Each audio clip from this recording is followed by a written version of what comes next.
Now Mr Farage. Thank you. Well, there's a great degree of unity here this morning. A common enemy, rich people, successful companies, evading tax, which of course is a problem. Avoiding tax, which is not illegal, but it gives this whole chamber this morning a high moral tone. And as Mr Barroso says, it's all about the perception of fairness. Because there is the added bonus, of course, that it drives a wedge between the United Kingdom and the Channel Islands, the Isle of Man and the Caymans. But before we declare our virtues, perhaps we ought to look just a little bit closer to home, and I hope that the taxpayers all over Europe listen to this. If we look at the officials that work for the European Commission and work for the European Parliament, the highest category are people that earn a net take-home pay of just over £100,000 a year, and yet under EU rules they pay tax of 12%. It's tax fraud on an absolutely massive scale, and Mr Barroso, I would say to you that how can that be deemed to be fair?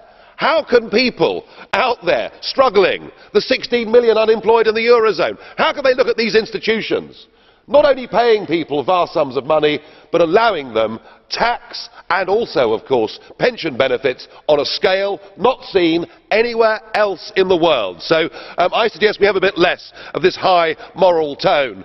And what have these officials given us? Well, they were the architects of the euro, which is a complete disaster. Their obsession with global warming, which chimes very strongly here, means we're despoiling our landscapes and seascapes with these disgusting wind turbines and driving up energy prices. But never let it be said that I can't acknowledge success when I see it. And I'm sure the citizens of Europe will all clap and cheer loudly that the grave mortal danger of olive oil in dipping bowls has been removed by the officials. Well done, everybody.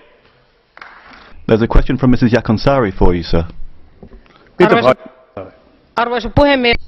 Mr President, thank you.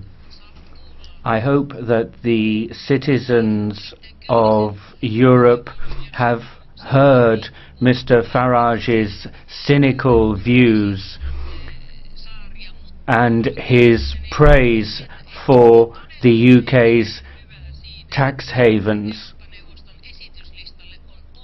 Mr Farage, don't you think it is a good idea that the European Council is talking about tax havens and tax evasion? Is there nothing good in... Are you so cynical that you think it's such a bad idea?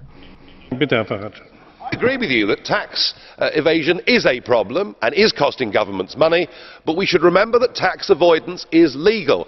And the biggest reason that tax havens are allowed to prosper is we've got this very statist mindset that we must try and get as much tax out of successful individuals as we possibly can. If you do that, and if you have a very complicated tax system, people will do all they can within the law to avoid paying tax. And the answer for Western governments is to learn some of the lessons from the 1980s in Britain and America. Bring taxes down, simplify taxes, and then for those that wish to obey the law, there's no need to use tax havens.